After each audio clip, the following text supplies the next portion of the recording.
Hello, how you doing today? I'm TJ. I'm a recovering addict from a small town called Vincennes, Indiana.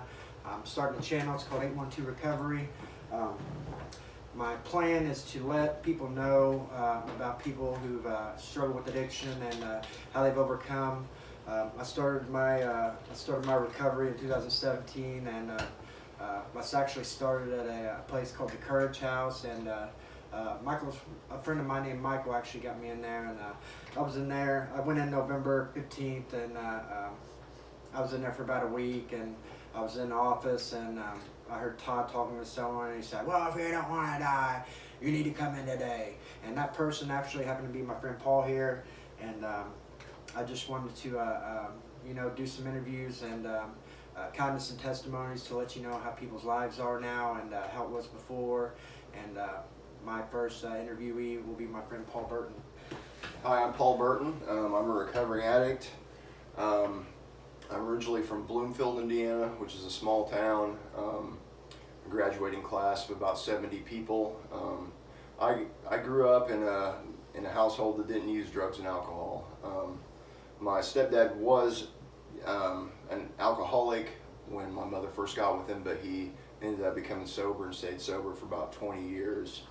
So I really can't use that as an excuse on what sent me down the wrong path. Growing up in high school, I was basically a normal kid.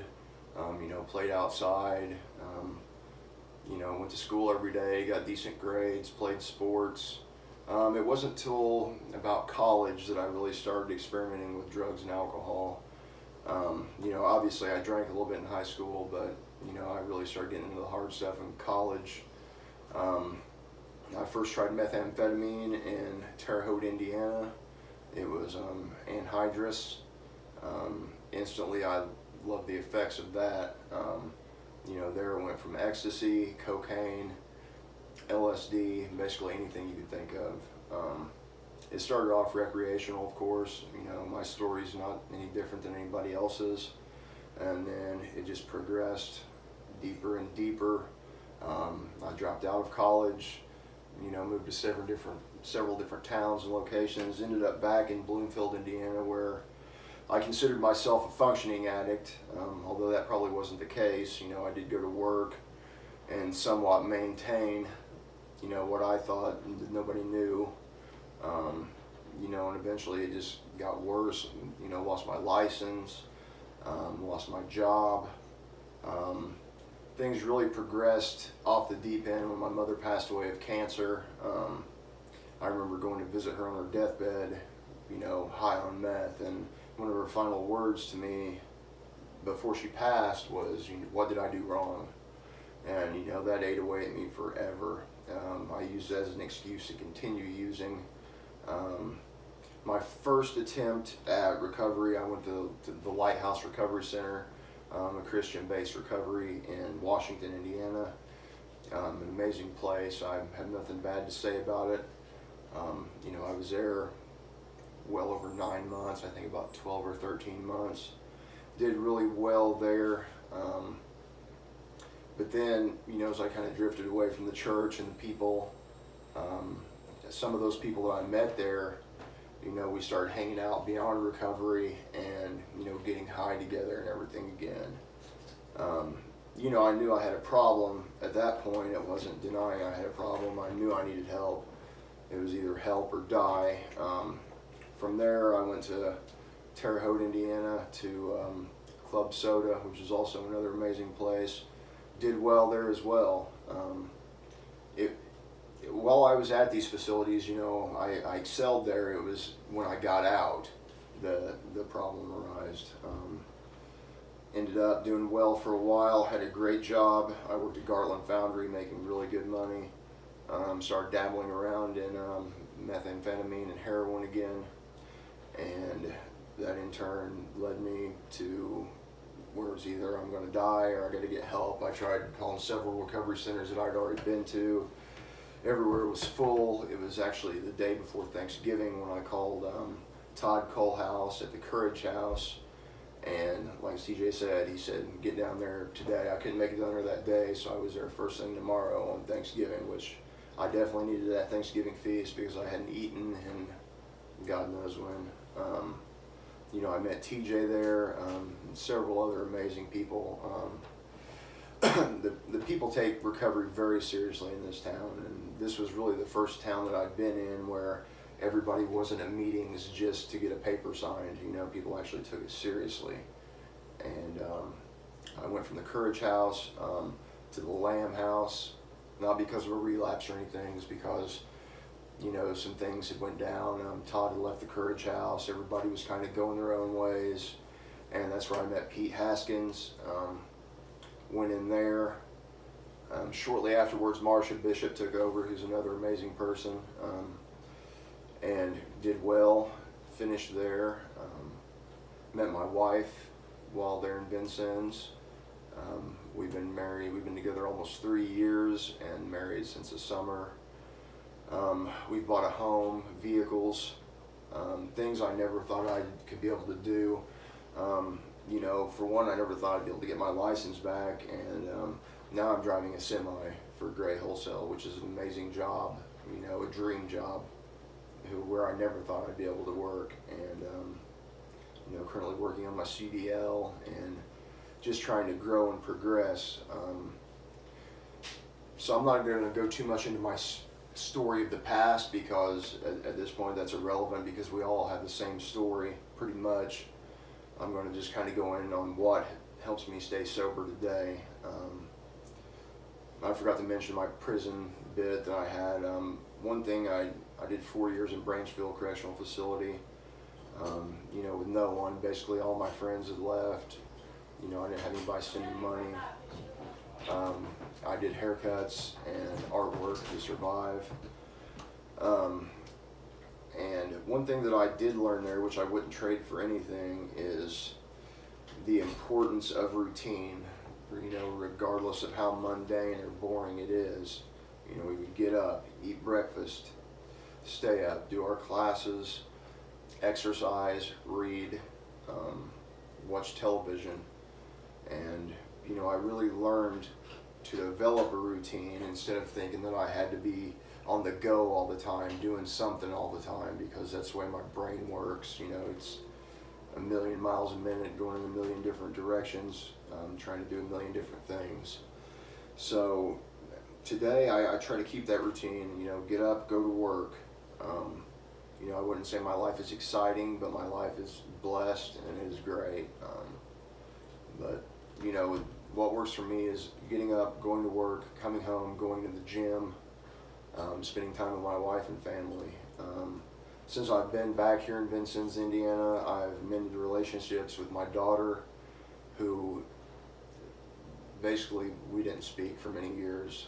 That's a whole different story, but the point is I've mended that relationship, which I once thought was impossible. So I guess my advice, you know, I can't tell you how to get clean, but I can tell you what doesn't work in sobriety and what paths not to take.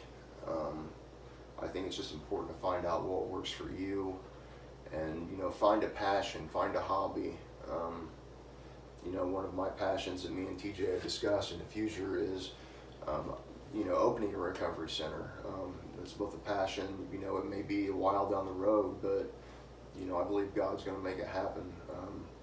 And today I get my joy from helping other people. Last night I actually went and picked up a friend from Bloomington, who I was actually in the Lighthouse facility with. About a week ago, something just told me to message him. I hadn't talked to him in months, maybe even years. And something told me to message him, see how he was doing. He said he was getting ready to go into detox, coming off of heroin. Last night, something told me to message him again. And he said, man, he said, it's crazy. He said, you know, I'm trying to get a hold of BJ Riley or Matt Mullins down there because I want to go to, you know, get clean again. I had both of their numbers from another friend who I'd helped get in recovery down here. He ended up calling Matt, and my friend called me back. He said, can you pick me up now? In my mind, I was like, man, I just want to relax and watch TV. But, you know, God told me, go get this man. He may not have another day tomorrow. You know, he might go stick a needle in his arm again tonight. This could be his last day. So we went and picked him up and brought him into recovery. I look forward to seeing him at church tomorrow. And those are the things that help me today, is just helping other people. Sometimes I might actually do it too much or help people who aren't trying to help themselves. But, you know, that's what gives me joy today.